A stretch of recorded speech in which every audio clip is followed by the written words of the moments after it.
Anil sir, ये बहुत सारा आपने सुन लिया, सारी चीजें हैं। और देखिए, ये हम देखते आए हैं कि इसके पहले भी मध्य प्रदेश, आपको ध्यान है, आपने देखा था राजस्थान, आपने देखा था हरियाणा, या आपने देखा दिल्ली, आपने देखा महाराष्ट्र, सब जगह एक सब चलता चलेगा, ट्रेंड बन गया। और यहाँ भी वही सब कुछ है।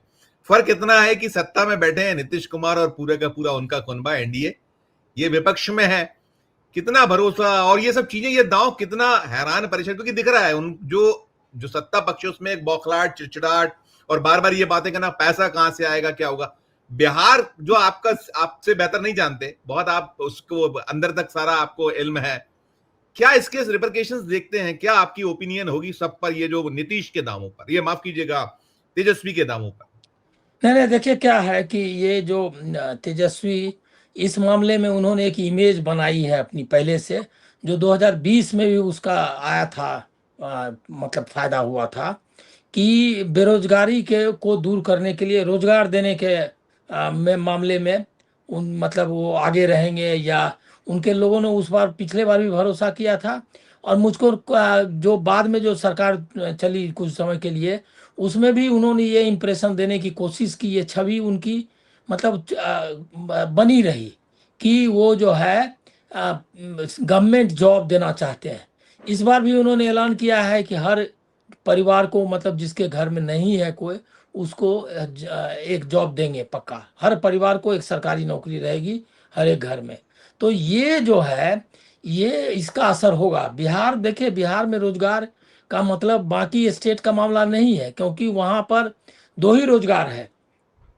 एक तो है राजनीति का रोजगार, जो कि नंबर वन रोजगार है, जितना जो जाएगा, बाकी कुछ नहीं करना है। अगर बिहार में रहना है तो या तो राजनीति करेगा या ठेकेदारी करेगा, और नहीं तो खेती में, खेती जो है आप देख रहे हैं कि पूरे देश में खेती की स्थिति ऐसी है कि वो एक घाटे का सौदा है, और उससे किसी का काम नहीं चलता है। तो ये वहाँ रोजगार, जब सरकारी रोजगार की आप बात करते हैं तो बिहार में उसका असर होता है। और इसीलिए इन्होंने एक अच्छी, जो इस मामले में जो आजीविका दीदी वाले मामले में, जीविका दीदी दीदी वाले में भी इनका ये बहुत अच्छा किया है इन्होंने, कि कह रहे हैं कि उसको करेंगे, गवर्नमेंट जॉब बना देंगे। और ये जितना कॉन्ट्रैक्ट पे, देखिए सारे जो काम है वो सरकारी काम ही है।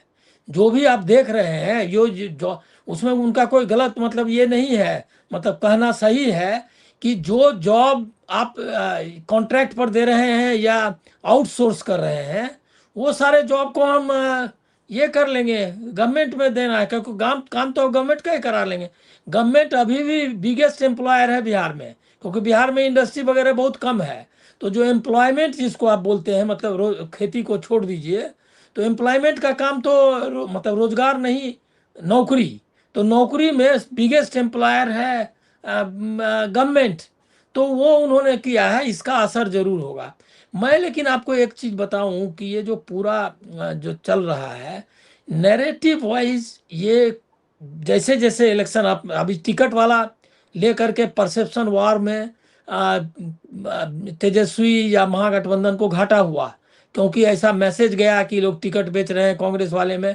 टिकट एनडीए में नहीं बेच रहा है, किसको मतलब ये बोल नहीं रहा है किसको बगैर पैसे का टिकट, मतलब जितना और जितना खर्च, मतलब पहला स्टेप है मतलब चुनाव लड़ने का, वो है कि टिकट खरीदना। कम्युनिस्ट पार्टी छोड़ के कोई पार्टी ये दावा नहीं कर सकती, अगर वो कर रही है तो फ्रॉड है। ठीक कह क्योंकि रहे हैं। वो जो है, कोई पार्टी ये दावा नहीं कर सकती कि हम टिकट दे रहे हैं बिना पैसा लिए हुए।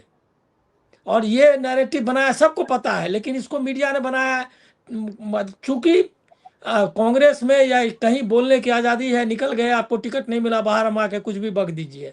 लेकिन बीजेपी में ये नहीं कर सकते, क्योंकि या तो पार्टी से निकाल देंगे, और नहीं तो फिर ईडी सीबीआई वाला आपके पीछे घूमने लगेगा, या जेल में ही कोई बहाने आपको डाल देंगे।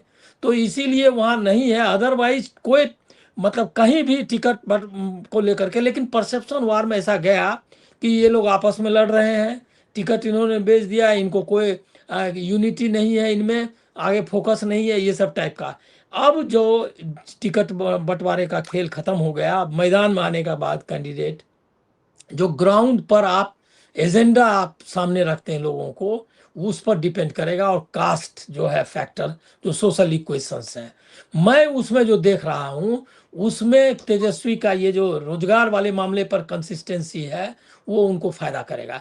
दूसरी बात एक और जान लीजिए कि महागठबंधन में कोई आइडियोलॉजिकल या कोई जो नीतिगत, जिसको आप कहते हैं पॉलिसी वाइज या इवन सोशल इक्वेशन वाइज, कोई कंट्राडिक्शन नहीं है, क्योंकि जो जो नीतियां हैं लगभग कमोबेश सब एग्री करते हैं एक दूसरे से।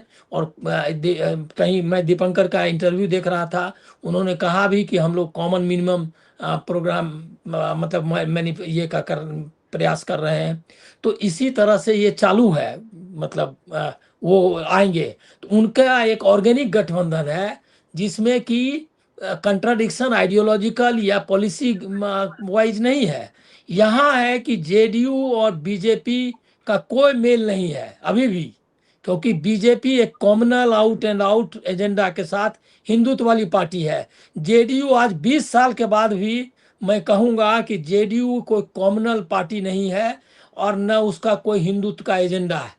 तो एक तो पहला कंट्राडिक्शन ये है कि गोल में, दूसरा है कि रास्ते में जो कंट्राडिक्शन है, उनको कोई मुसलमान को समुद्र की खाड़ी में नहीं फेंकना है जो इनका एजेंडा है। उनके लिए अभी भी मुसलमान भी एक्सेप्टेबल है, बाकी लोग भी एक्सेप्टेबल है। वो आरजेडी से भी इस मामले में थोड़ा ज़्यादा लिबरल है कि वो एकोमोडेट कर सकती है अपर कास्ट को भी, दूसरी पार्टियों को भी आरजेडी से ज़्यादा एकोमोडेट कर सकते हैं। आरजेडी का भी ऐसा कुछ नहीं है कि हमको नहीं, इस बार तो टिकट भी दिया है और दे ही रहे लगातार। तो लेकिन ये अंतर है अभी है क्या कि एलजेपी और जेडीयू दोनों एक दूसरे के खिलाफ कहीं भी, मतलब उनका मतदान सीट है या नहीं है हार्डली मैटर्स। जो भी मतदाता है एलजेपी को वोट करने वाला जेडीयू को कहीं भी वोट नहीं करने वाला है। वो बीजेपी को वोट करेगा जहां पर वो जेडीयू का कैंडिडेट होगा, वहां आरजेडी को, कांग्रेस को, सबको वोट करेगा, लेकिन जेडीयू को वोट नहीं करेगा। जेडीयू वाले में भी एक मैसेज गया है कि एलजेपी, बीजेपी के बारे में नहीं, लेकिन एलजेपी को जहां जहां कैंडिडेट है उसको हराओ। तो जी एक तो है क्या कि अपनी नंबर, आरजेडी अगर जेडीयू को अगर छोड़ सेकंड नंबर का पार्टी मानिए, तो सेकंड और थर्ड के बीच बहुत बड़ी फाइट चल रही है, चलेगी, कोई उसको रोक नहीं सकता। और न आइडियोलॉजिकली रोक सकते और न ग्राउंड पर रोक सकते। दूसरा है क्या कि बीजेपी और जेडीयू में जिस तरह से इस बार खटास आया है कि जेडीयू और बीजेपी दोनों एक दूसरे को दिखाएंगे कि हम अलग अलग हैं, चूंकि दोनों अलग अलग वोट लेना चाहेंगे। एक तो ये एंटी इनकम्बेंसी के लिए भी उनके लिए फायदेमंद है, दूसरा जेडीयू के लिए रास्ता खोलता है कि जेडीयू अगर कुछ सीटें ज़्यादा ले लेती है, अब बीजेपी अगर उनको नहीं चाहेगी मतलब चीफ मिनिस्टरशिप देना, तो वो दूसरे के पास भी जा सकते हैं। वो तो उन्होंने रिकॉर्ड बनाया है इधर उधर जाने में, नीतीश जी ने। तो इसीलिए बिहार का चुनाव एकदम डिफरेंट है। लेकिन सबसे बड़ी चीज है कि पैसा और चुनाव आयोग और मीडिया, ये तीनों एनडीए के साथ है।